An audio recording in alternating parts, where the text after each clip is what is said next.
welcome to our presentation for NU1 106. Today we're going to be presenting to you about atrial fibrillation. My name is Mariana. My name is Teal. My name is Kiara. And my name is Tracy.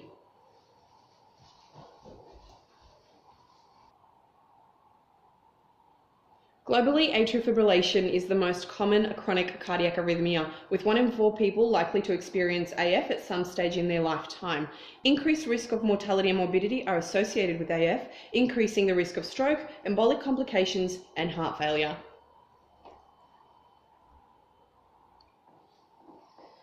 Our case study is of Mr. Adam Best, who is a 62-year-old male. He has presented to the emergency department with symptoms of chest pain, which we have rated at a scale of 4 out of 10. He's experiencing shortness of breath, but he also describes feelings of flutters in his chest at random intervals. These feelings of flutters he has experienced for approximately 2 weeks, but he has done nothing about it and has ignored it. He has also been experiencing dizziness and fatigue and was admitted to the ED several months ago with similar symptoms, but the treating team at the time found nothing. His medical history includes hypertension, cholesterol, he is a little bit overweight, and it is also allergic to dust. He's previously had a total knee replacement in 2015, and he also quit smoking 3 years ago. Mr. Best reports that he has no family history of a heart disease or arrhythmias. He's worked as a cleaner and crossing man for 25 years, but he is currently not working and is retired. The first nursing intervention for Mr. Best would be to take an initial set of vital signs to gather his baseline observation results. His results would then be documented, and continuous observations would be undertaken every 30 minutes. Monitoring for any deterioration or improvement in future observations, which provides the nurse with information of the body's compensatory mechanisms, giving the nurse an overview of what the other body systems are doing in response to the suspected atrial fibrillation. On presentation to the ED department, Mr. Best's vital signs were raised, so his blood pressure was 130/95. His respiratory rate was 28 and shallow. His temperature was normal. He had a rapid and irregular heart rate of 135. He had a pain score of 4 out of 10, and his oxygen saturation levels were at 92%. Linden suggests that a manual pulse palpation is an accurate method for assessment of an irregular pulse, which can suggest atrial fibrillation. After obtaining a set of vital signs, with an ongoing observations every half an hour from presentation at the ED till signs are stable, the nurse would be prompted to further investigate the reasons of his rapid pulse. The most appropriate and non-invasive way to promptly assess cardiac rhythm or electrical conduction of the heart is to obtain a 12-lead ECG. Mr. Best's ECG does not show any P wave, which suggests that he is in atrial fibrillation.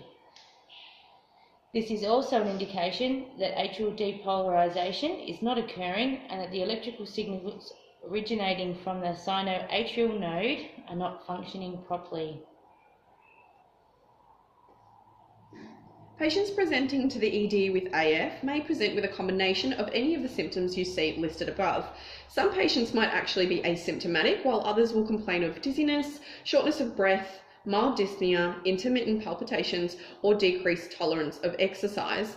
Our patient, Mr. Best, has presented with only a few of these symptoms. He is complaining of chest pain, shortness of breath, palpitations, and has also described a fluttering feeling in the chest. He is also experiencing some fatigue. Atrial fibrillation can be described as a common cardiac arrhythmia that is categorized by a rapid, unorganized, and irregular atrial activity. Firstly, I will explain the heart's normal functioning to make it easier to understand AF when explained. Normal heart functioning. The rate and rhythm of our heartbeat is controlled by the electrical conduction system of the heart. It contains a group of specialized cardiac cells that are found at the top of the right atria called the sinoatrial node, or the SA node. The exchange of electrical ions across the cardiac cells produces an electrical impulse that is initiated in the SA node. This causes a regular wave of electrical activity across the atria, causing them to contract and expel blood into the ventricles. The wave of activity across the atria causes them to contract, allowing evacuation of the content of blood into the ventricles. The atrioventricular node, or the AV node, is known as the heart's secondary pacemaker, and its function is to delay the number of impulses passing through the ventricles to slow down the rate. There is a slight delay when the signals travel through the AV node, which allows the atria time to empty the blood adequately and allows the ventricles time to fill. About 60 to 70 signals will pass through the AV node. The electrical impulses pass down the bundle of His and across the ventricles via the Purkinje fibers. This allows a wave of activity across the ventricles, causing them to contract and empty. The heart then pumps the blood to the lungs and to the body. The whole process repeats itself in a regular, coordinated rhythm. Atrial fibrillation. AF arises due to an abnormality of electrical signal pathways. In our normal heart functioning, we know signals are coordinated and regular, where in AF it is not systematically triggered via the SA node. During AF, the signals are triggered from all over the atria, causing it to quiver or fibrillate in an uncoordinated way. The uncoordinated impulses that are being produced can be fired at a rate of 200 to 300 signals per minute. The AV node will not be able to filter the number of signals from the atria, as the signals can be chaotic or too fast, making this extremely hard. In a lot of AF cases, it is shown that the left atrium around the pulmonary veins appears to be the site where most impulses are generated. Heartbeats can increase to 60 to 130 beats per minute or more, affecting the emptying of the ventricles as a result of excess number of signals passing through the AV node. The left atrium has an area called an atrial appendage, an increased atrial muscle mass that can form a small sac. In AF, the atria are not able to function effectively as it is fibrillating. Blood can then pool within the atrial appendage, and when blood sits within this area for too long, it can form to a thromboembolism. The clot can break away, causing an embolus, which can cause a mortality. There are three types of AF. Paroxysmal, a self-termination arrhythmia that lasts for less than 7 days. Persistent, which is when the arrhythmia lasts for more than 7 days, but it can self-terminate, and this can also turn into permanent AF. Permanent AF is once the arrhythmia has been happening regularly for around 1 year. In Mr. Best's case, he appears to have persistent AF, as he has been experiencing flutters in his chest for longer than 7 days, but has been ignoring these symptoms. He also describes his flutters in his chest as coming on at random intervals. Mr. Best also has a history of hypertension, which is a comorbidity and a risk factor of AF. This video shows the electrical conduction of a normal heart and what may be happening during AF.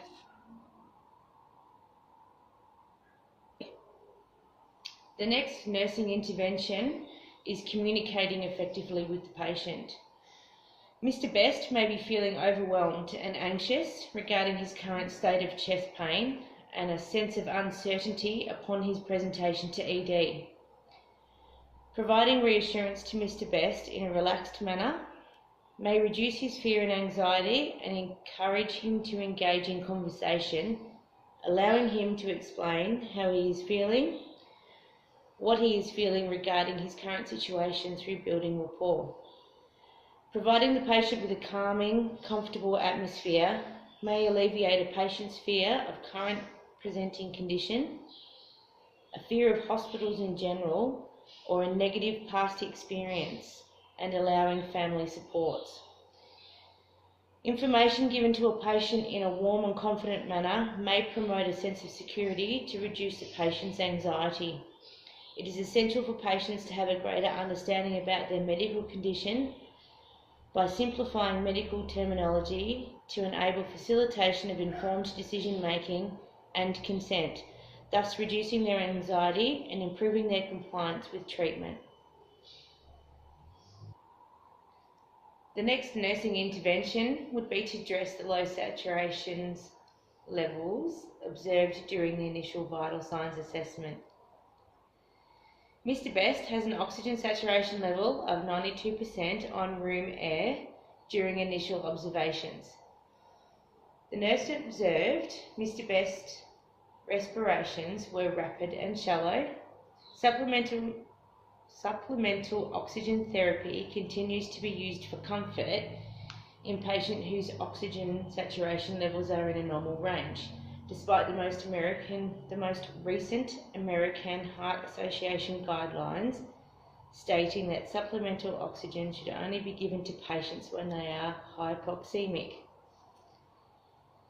Oxygen therapy, set at 6 to 8 litres via a Hudson mask, would be beneficial to Mr. Best as his oxygen saturation level is low, and the oxygen rate would be increased if there was no improvement or reduced if saturation levels increased.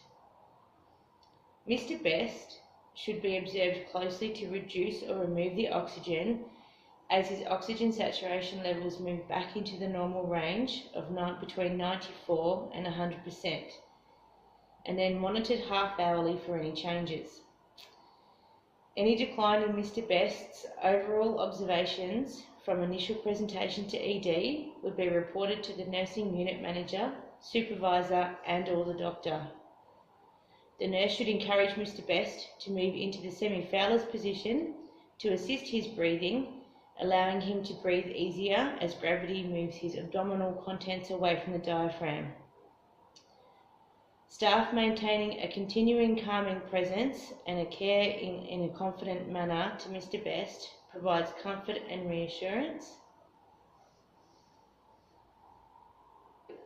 Patient education is vital in a nursing care plan. It allows patients to feel supported and involves them in the decision-making process. Mr. Best has multiple conditions that can be improved and maintained with changes to diet and lifestyle behaviours by removing or reducing risk factors such as stress, hypertension, high LDL cholesterol, and reducing excess weight. Most of these lifestyle factors can be self-determined once given the right tools and information. The discussion with Mr. Best about his nursing care plan would be centred around referring him to the appropriate health professionals. This would include cardiac rehab, physiotherapist, dietitian, and scheduling a follow-up appointment with his GP or cardiac specialist. One of the most important nursing interventions is medication education and adherence. In hospital, the nurse plays a vital role as patients like Mr. Best have multiple comorbidities, and at times the nurse is the front line in patient management, focusing on the patient as a whole and not just on the presenting case or single condition, and is able to pick up medications that may contraindicate another medication or condition.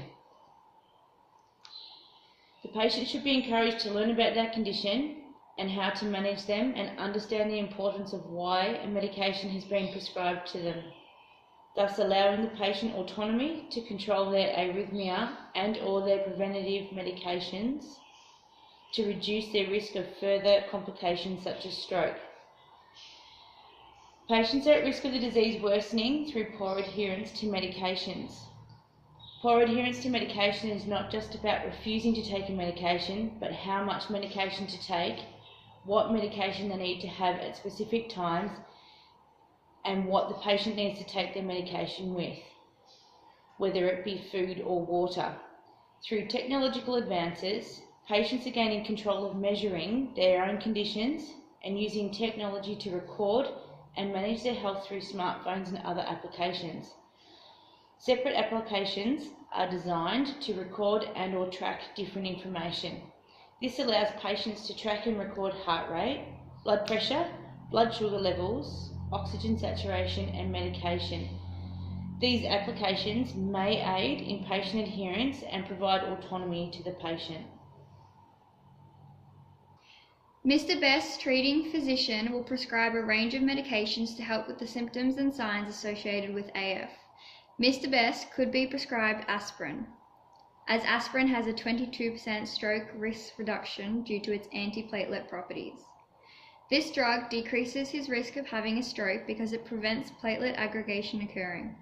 Although warfarin is meant to have a 62% stroke risk reduction, It has many drug and food interactions and needs regular blood testing, which can reduce patient adherence, and this would be a reason why aspirin is a better option for Mr. Best.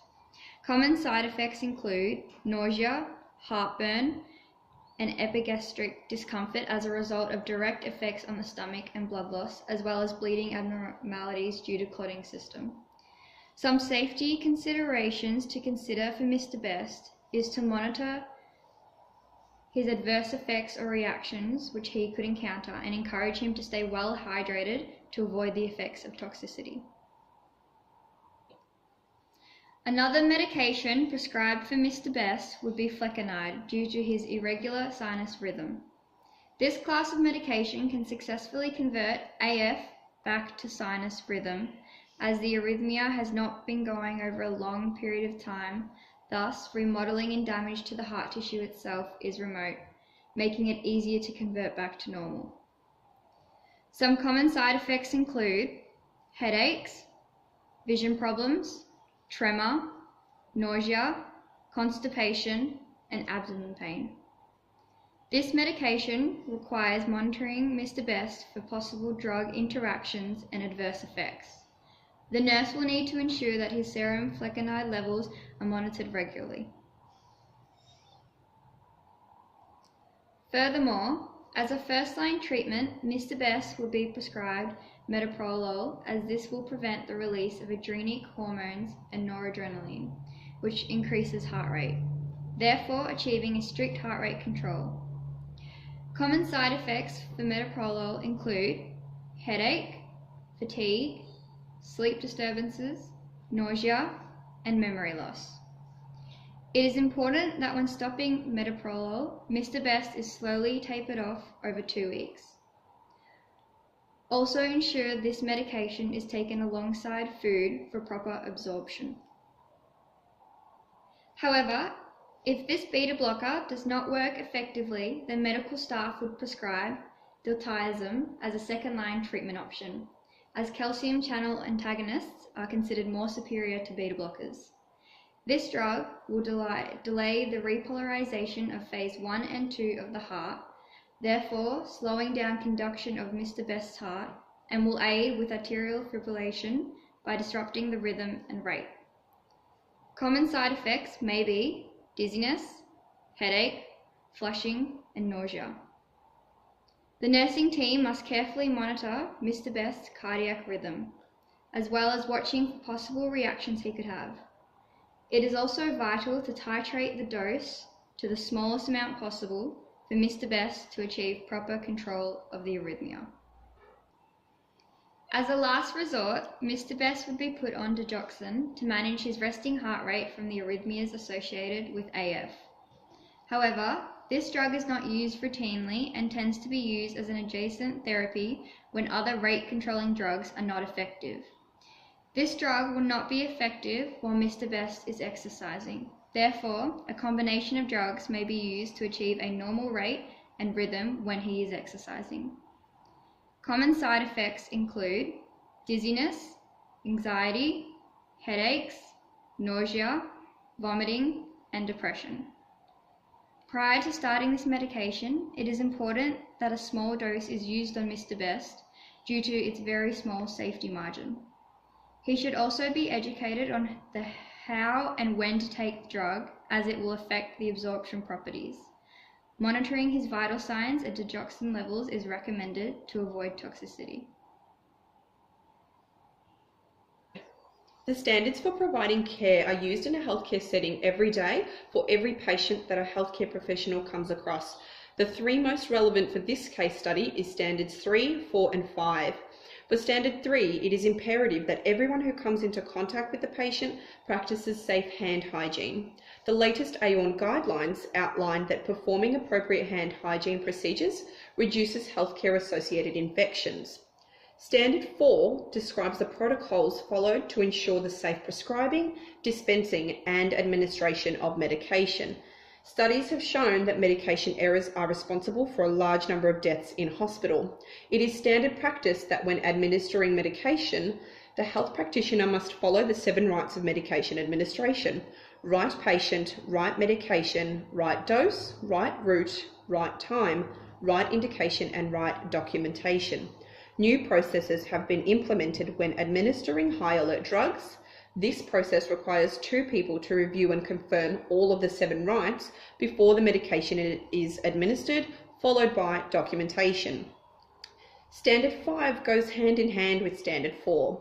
Once again, we are trying to identify the correct patient in order to prevent possible errors.